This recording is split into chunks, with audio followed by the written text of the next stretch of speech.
Hello friends, welcome to my YouTube channel be Arnika academy.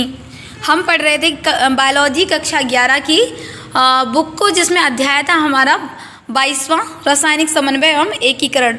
इसमें इसका भाग 2 है। ये पहले हम पढ़ चुके हैं एक वीडियो में। अब बाकी का जो आगे है ये देखते हैं। देखो, इसमें पहले है हाइपोथैलेमस। जैसा कि आप जानते हैं कि हाइपोथैलेमस डाइएन्सेफेलॉन, एक मिनट, जैसा कि आप जानते हैं कि हाइपोथैलेमस डाइएन्सेफेलॉन यानी कि अग्र मस्तिष्क पक्ष का आधार भाग है और शरीर के विविध प्रकार के कार्यों का नियंत्रण करता है। इसमें हार्मोन का उत्पादन करने वाली कई तंत्रिका स्रावी कोशिकाएं होती हैं और ये जो तंत्रिका स्रावी कोशिकाएं होती हैं इसमें इसको बोलते हैं न्यूक्ली। ये हार्मोन पीयूष ग्रंथि से स्रावित होने वाले हार्मोन के संश्लेषण और स्राव का नियंत्रण करते हैं। ठीक है। हाइपोथैलेमस से स्रावित होने वाले हार्मोन 2 प्रकार के होते हैं। देखो, एक तो होते हैं मोचक हार्मोन, जो पीयूष ग्रंथि से हार्मोन से स्राव को प्रेरित करते हैं। ये वाले, एक मिनट, मोचक हार्मोन जो है पीयूष ग्रंथि से जो हार्मोन स्रावित होते हैं उनको प्रेरित करते हैं स्राव होने के लिए। और जो निरोधी हार्मोन होते हैं दूसरे तरह के, वो पीयूष ग्रंथि से हार्मोन को स्रावित होने से रोकते हैं। तो 2 तरह के हो गए, ये मोचक हार्मोन और निरोधी हार्मोन। अब उदाहरणतः हाइपोथैलेमस से निकलने वाला गोनेडोट्रोपिन मुक्तकारी हार्मोन के स्राव पीयूष ग्रंथि में गोनेडोट्रोपिन हार्मोन के संश्लेषण एवं स्राव को प्रेरित करता है। वहीं दूसरी तरफ हाइपोथैलेमस से ही स्रावित सोमेटोस्टेटिन हार्मोन पीयूष ग्रंथि से वृद्धि हार्मोन के स्राव का रोधक है।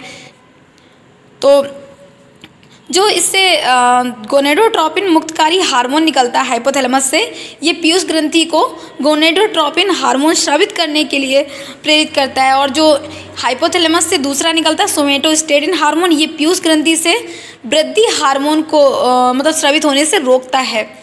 ये हार्मोन हाइपोथैलेमस की तंत्री कोशिकाओं से प्रारंभ होकर तंत्रिकाक्ष होते हुए तंत्रिका सिरों पर मुक्त कर दिए जाते हैं।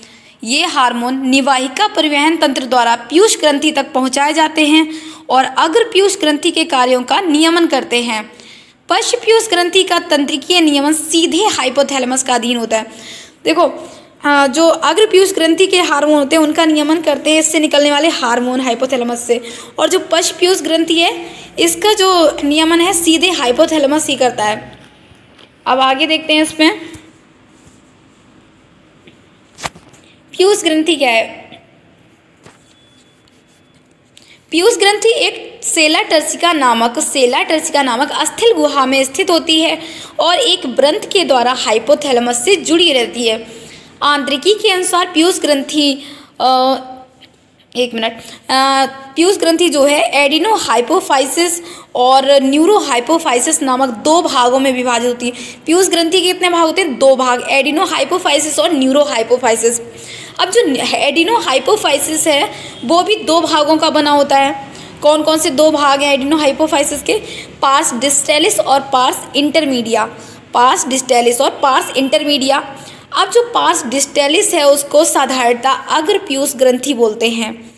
और इस अग्र पीयूष ग्रंथि से कौन कौन से हार्मोन निकलते हैं? देखो, वृद्धि हार्मोन या सोमेटोस्टेटिन बोलते हैं इसी को, या कह सकते हैं GH मतलब ग्रोथ हार्मोन। दूसरा है प्रोलैक्टिन PRL या इसी को बोलते हैं मेमोट्रोपिन हार्मोन। तीसरा है थायराइड प्रेरक हार्मोन यानी TSH, थायराइड स्टिमुलेटिंग हार्मोन। उसके बाद है एड्रेनोकॉर्टिकोट्रोपिन हार्मोन यानी ACTH या इसी को बोलते हैं कॉर्टिकोट्रोपिन। इसके अलावा इसमें निकलता है ल्यूटिनाइजिंग हार्मोन जिसे कह सकते हैं LH, और दूसरा है पुटिका प्रेरक हार्मोन, इसे FSH बोलते हैं यानी कि फॉलिकल स्टिमुलेटिंग हार्मोन का स्राव करता है। ये अग्र पीयूष ग्रंथि से स्रावित होते हैं। उसके बाद दूसरा जो पार्ट है पार्स इंटरमीडिया, एकमात्र हार्मोन निकलता है इससे, लेनोसाइट नहीं है, मेलेनोसाइट है, मेलेनोसाइट प्रेरक हार्मोन MSH या इसी को बोलते हैं मेलेनोट्रोपिन, इसका स्राव करता है। ये जो दूसरा पार्ट है इसका। यद्यपि मानव में पार्स इंटरमीडिया यानी कि जो मध्य पिंड है, पार्स डिस्टेलिस यानी कि जो दूरस्थ पिंड है उससे लगभग जुड़ा होता है। मानव में जो पार्स इंटरमीडिया है, जो मध्य पिंड है इसका, वो पास डिस्टेलिस जो कि इसका दूरस्थ पिंड है से जुड़ा होता है। अब देखो आगे न्यूरोहाइपोफाइसिस। अब देखो एडिनोहाइपोफाइसिस को हम लोग पढ़ चुके हैं। अब इसके बाद है न्यूरोहाइपोफाइसिस जिसे बोलते हैं पार्स नर्वोसा या इसी को बोलते हैं पश्च पीयूष ग्रंथि। यह हाइपोथैलेमस द्वारा उत्पादित किए जाने वाले ऑक्सीटोसिन या वैसोप्रेसिन हार्मोन का संग्रह और स्राव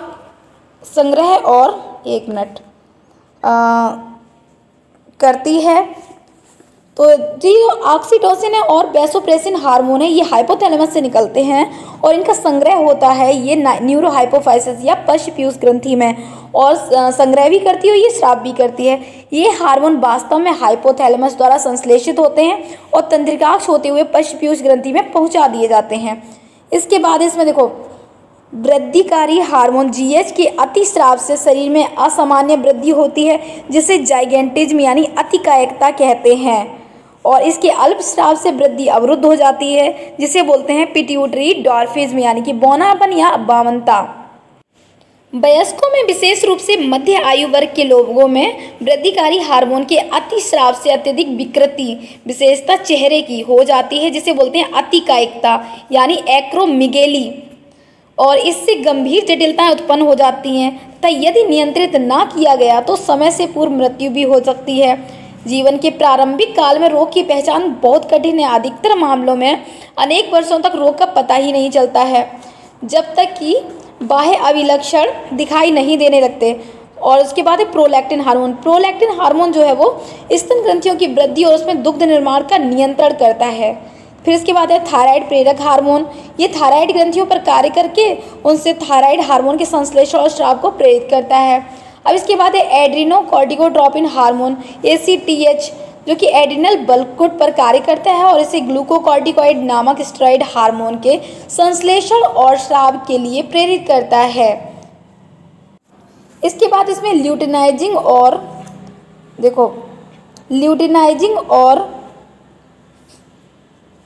पुटिका प्रेरक हार्मोन जननांगों की क्रिया को प्रेरित करते हैं। तो इसमें यहीं तक रखते हैं, वीडियो ज़्यादा लंबा हो रहा है तो इसका पार्ट 3 हम देखेंगे फिर।